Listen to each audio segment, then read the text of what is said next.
Hey guys, and welcome back to the channel for another lesson. This video has been a long time coming. Way back in 2013, I uploaded a video performing Deep Water by Jimmy Bryant, and over the years since then I've had loads of lovely comments and requests to break it down into a lesson. So today I'm going to teach you my arrangement of that beautiful piece of music, and fingers crossed I can still play it.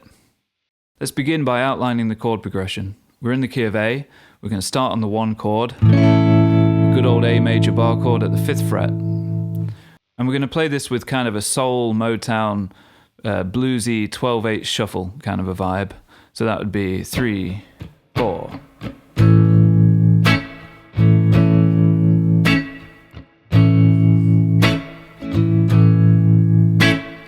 Now I say 12/8, but I'm feeling that as if it's in 4/4 still. I'm thinking 1, 2, 3, 4, rather than 1, 2, 3, 4, 5, 6, 7, 8, 9, 10, 11, 12. So let's make our way through the rest of the chord progression. We're on that 1 chord for 2 bars. Then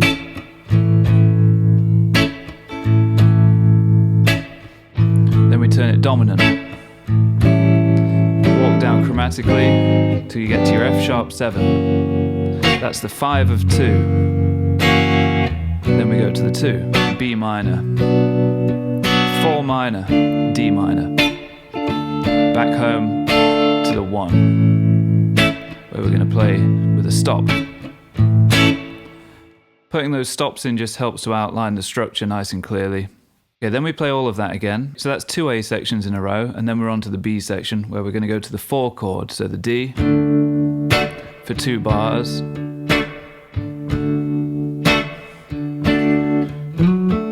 Back to the 1, the A.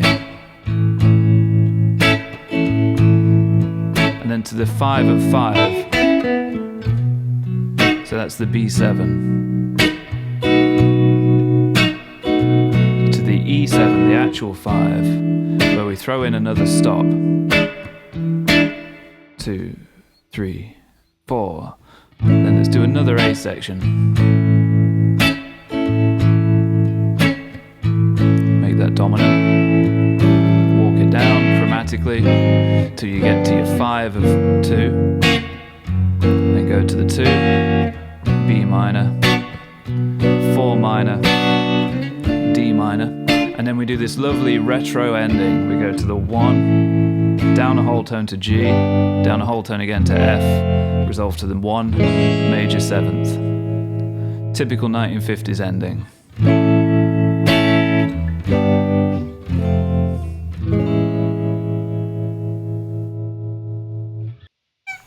Look who's come to join us again. Aren't we lucky?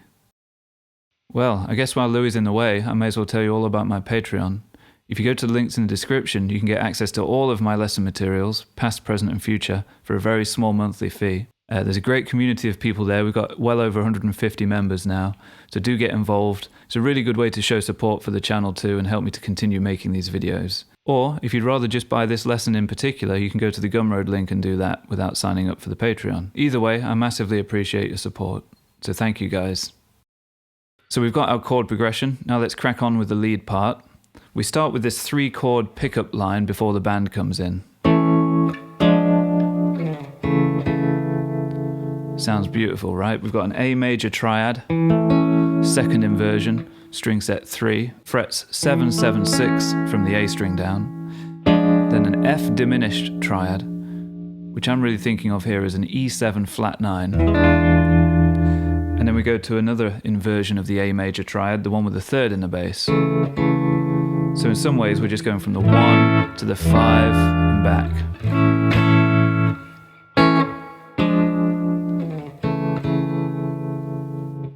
Now we get into some of this tapping stuff. And this isn't, Eddie Van Halen fast tapping. This is just using what we've got spare in the right hand in order to get some of the pedal steel lines that Speedy West would have played in the background. So we start this run by hammering on again to the 3rd finger on the 4th fret of the A string. And then let your right hand come across, and I would use the 2nd finger so you can continue holding the pick the normal way.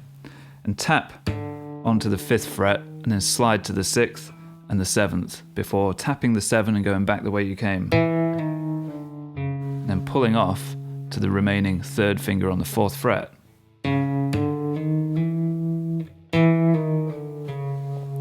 takes a fair bit of practice, and make sure you're aiming for good volume and good clarity across all the notes.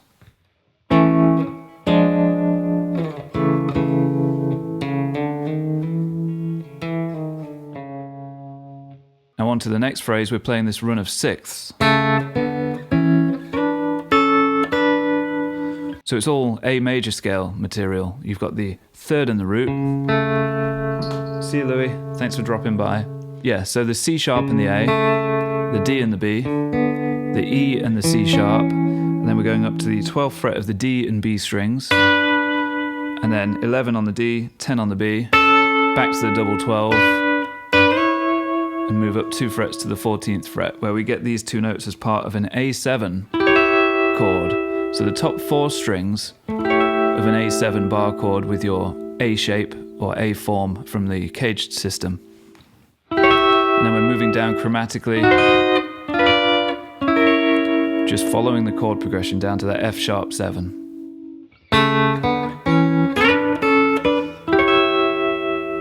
So I'm hybrid picking those, by the way. Those 6. I've got the plectrum on the A string and I'm using my second finger on the G. And then the same finger combination. And then strumming the top 4 strings. And then we have another one of these pedal steel responses that we're putting on courtesy of our right hand. We're tapping the 14th fret of the low E before sliding it all the way down to the 9th fret.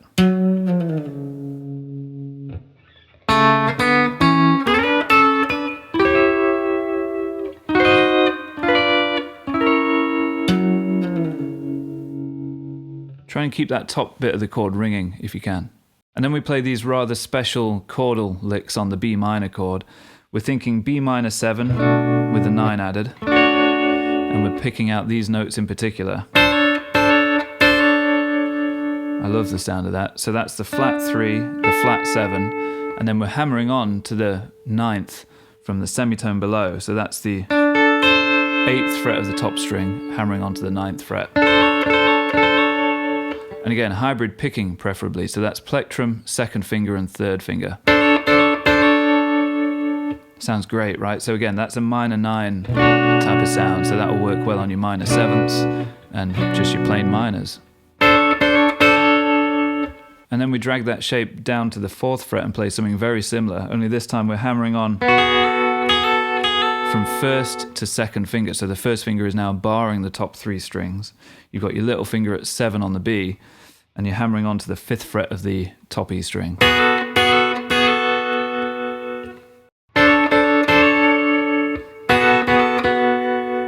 And then again, we have another one of those pedal steel response lines. This time we're getting it on the A string, tapping at 12, sliding down to 8.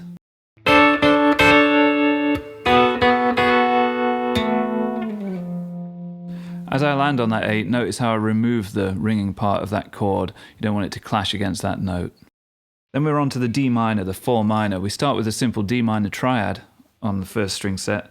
So this would be a first inversion. Hitting all 3 together again, hybrid picking to get that nice spanky sound. Hammer on to the 12th fret of the B string. Make sure you don't block those other 2 strings when you do that. Back to the D minor. And then to an A. And then down to an inversion of an A. But where we're incorporating the top string open with it.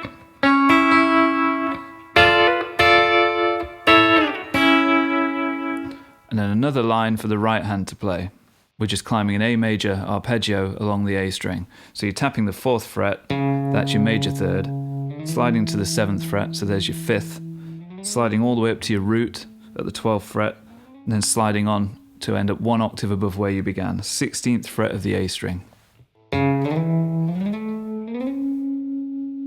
You're not getting any more treats, I'm afraid, Louis. You've got to do a bit more work first. You've been slacking a little bit on the editing side, haven't you?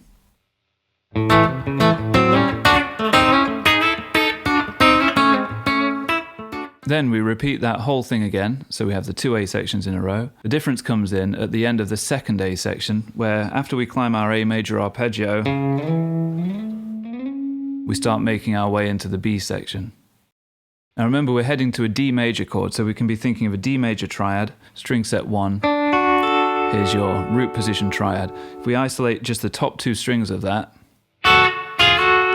hit them and then slide into them from a semitone below, and then do a bit of back and forth, and then think about the same thing down here. There's still the D major triad, top 2 strings, but we're going to come in from a semitone below. So you have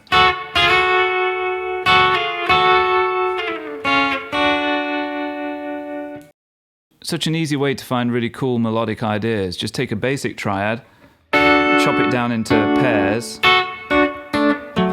and do a bit of what I refer to as sidestepping, you know, just a semitone below, a bit of back and forth.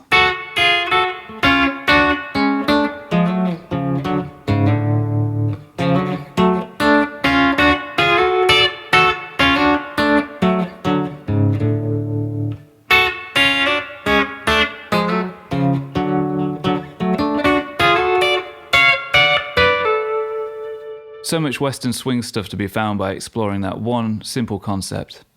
So back to our phrase. Then we have another one of these pedal steel responses that we're playing with our right hand. We're going to do the A string, tapping at the 12th fret and sliding all the way down to the 5th. So again, we're thinking of a D major chord. That would be your 5th, sliding all the way down to your root.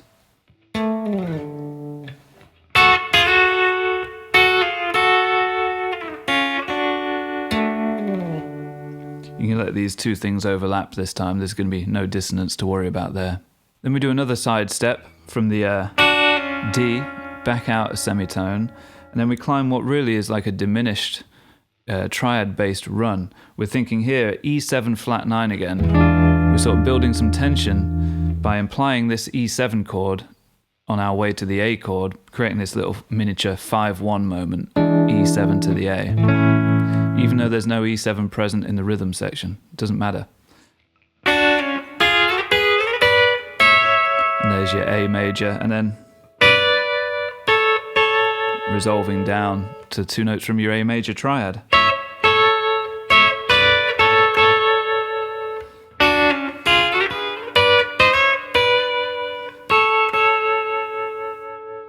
Then another response, but this time not in the right hand. We're going to use our left hand. We're going to pre-bend the 11th fret of the D string, a semitone up, pick, bring the bend back down to earth.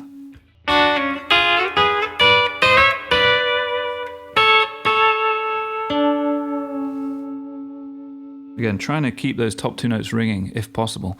It's kind of hard to not bend them out of tune when you're doing this bend on the D string. Just try and really hold them steady on the top 2 strings. And then we're staying exactly where we are on this A for a moment. Now the chord has changed to B7, but we're still on there. If you think about the relationship there, that could be like part of a B9 chord. And then we run down this beautiful little run of double stops, which again is all just B dominant material, you know, B dominant 7, dominant 9, dominant 13. Then the right hand response to this, we're actually playing the 9th, so that's at the 11th fret of the D string, so the 9th interval of the B7 chord, sliding down to the 4th fret, which would be our 5th interval.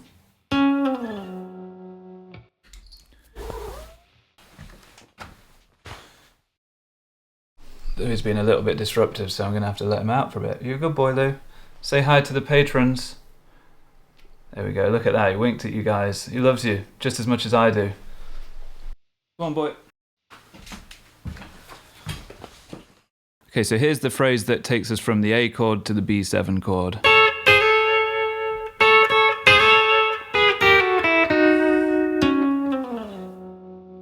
Now we're still on B7 for the moment, and we play this ascending run. So we're thinking strings G and B, part of this B major triad, hammering on to the 9th fret on both those strings before moving out to the 11th fret and the 10th fret, which would be our 5th and our flat 7. That in itself is a great blues line to remember.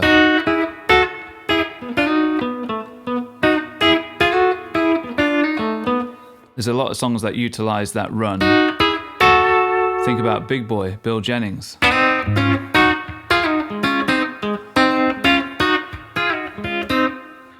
Good one to have under the fingers.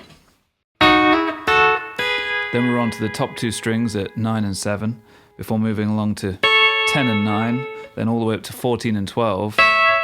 Then the chord changes from B7 to E7, and we stay where we are, but we slide in from a semitone below. Again, that little passing chord thing we spoke about, the sidestepping idea. And then we move this shape down to frets 12 and 10. And again, some sidestepping on that. These two notes here would represent the 5th and the flat 7 of your E7. So it makes sense that we'd choose those. And this again, we can explain that away as simple passing chord stuff, sidestepping. And then we respond in the lower octave with this, which is frets 5, 4 and 4 from the A string down. If we're thinking E7, which we should be, because that's the context, this is your flat 7, your 9 and your 5th. And again, some simple sidestepping.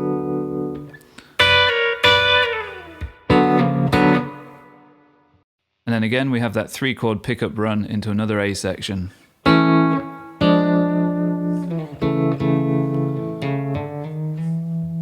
Where it's all the same as before to begin with. This bit is where it changes. But barely, really. We've still got the same shapes, it's just we're breaking the chord down now. We're going to hit the lower 3 notes, and then bring the top note in separately. Hit this next one all at the same time, like before. Hit the next one all at the same time, but add a passing note, 12th fret on the top string, and then go to your F sharp 7 again, all at the same time.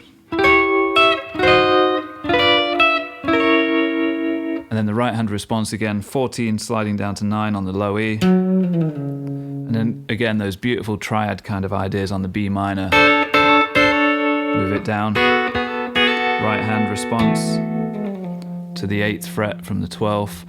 D minor to the A major, climb the A major arpeggio. Then another B section very much like the last one, just with some very subtle variations. D major, top 2 notes of the triad, some sidestepping, pull off to the 6th fret of the B string so we can sidestep in a slightly different way this time, courtesy of a bend back up to the major 3rd. And then sidestep your way back into your D major down here. Right hand response, 12 down to 5, just like before. Same run as before. Response. This bit's unchanged.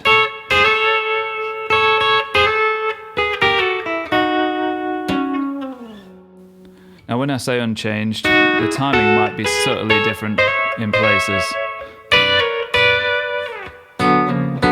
You know, certain things might be left to swing harder or a bit more space. You know, try and kind of play that with feel. Don't get too rigid in that stuff. Now that 3-chord pickup run again to another A section. And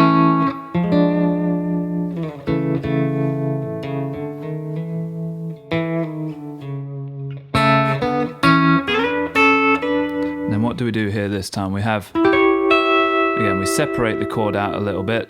Passing note at the 13th fret, passing note at the 12th fret, same old response, beautiful triplets, same response to the minor 3rd of the D minor, and then our D minor triad on top.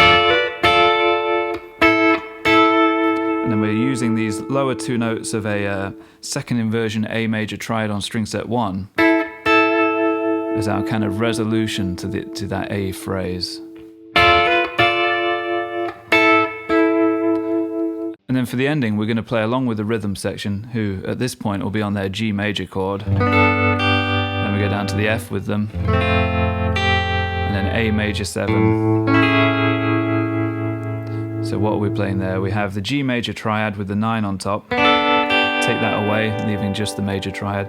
Now do the reverse on F. And then finish on this top 3 strings of an A major 7, which coincidentally is also a C sharp minor triad.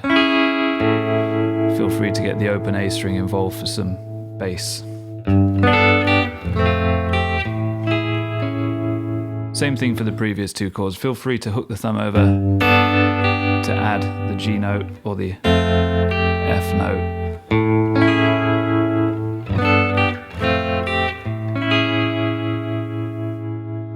So there's the breakdown of my arrangement of Jimmy Bryant's beautiful song, Deep Water. Now remember to work on those chords as well. The lesson materials will include the chord sheets as well as the lead parts. I would try and get it to a point where you can play those chords yourself, whether that's pre-recording them in Logic or GarageBand or something, or just putting them down on a looper, so you can then self-accompany essentially and play the lead on top. I think that's always a really good thing to try and aim for, and it's always a bit of a milestone to lay down. If you can do that on every song you learn, you really will learn those songs and own them for life. So on to some tone talk. I'm using my 52 Tele. These are kind of a transitional set of pickups at the moment. They're probably not going to stay in that much longer. These are some prototype Sun Bears. These are awesome though. These sound really good. The bridge pickup is nice and bright, and both of them are very low wind, which is my preference. These strings are 12 gauge pyramid pure nickel strings, which I really love. They have a real good feel to them. They feel a slightly lower tension string than, say, Diodario strings, which I also love, but these are my preference on a Telecaster. They do sound a tiny bit warmer as well. To be honest, I just grabbed whatever pick was nearby, and it was a Jazz 3 Dunlop. You know, you can't really go wrong with these. I like smaller picks that are kind of rigid. I don't like ones with any flex in, so these are pretty stiff. I think 1.5 mil, something like that. I'm plugged into one of my favorite amps of all time, my Lazy J20, which is like a Fender Tweed Deluxe kind of circuit, but with a few modern refinements and an attenuator built in, and a Celestium Blue speaker in there, which is awesome. I'm running through a Greer Lightspeed pedal for just the smallest little hint of breakup. So here's with the pedal on. Here's with it off. It's adding just a touch of grit, but more than anything, it just makes things feel a little more compressed under the fingers, which is better for when you're playing these kind of lead things. I'm also running into the Strymon Flint pedal for a bit of spring reverb.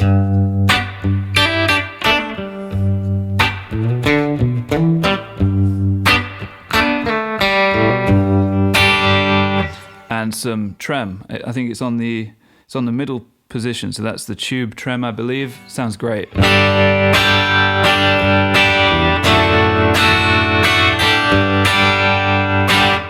Hard to beat those effects, isn't it? Just some spring reverb and some trem. What more could you need? I'm using the bridge pickup for all the lead stuff. Sounds really nice and bright and tight and focused. Don't be afraid of that bright tele bridge pickup tone, man. I mean, that's such an important tone. I feel like people try and refine it too much and make it sound really polite and kind of personalityless. You know, not everything has to be so polite and smooth sounding. Sometimes you've got to have that.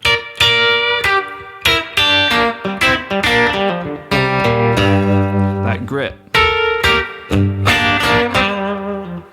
So important for our range of expression as instrumentalists. We need to be able to cover everything from polite and smooth to gritty and nasty. For the chord part, I was on that middle position, which is just, you know, great for that rhythm sound.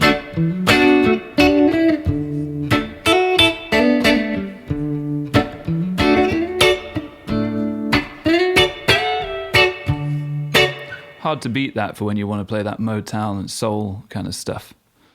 Okay, so for recommended listening, let's just say Jimmy Bryant, full stop. You know, he was the man.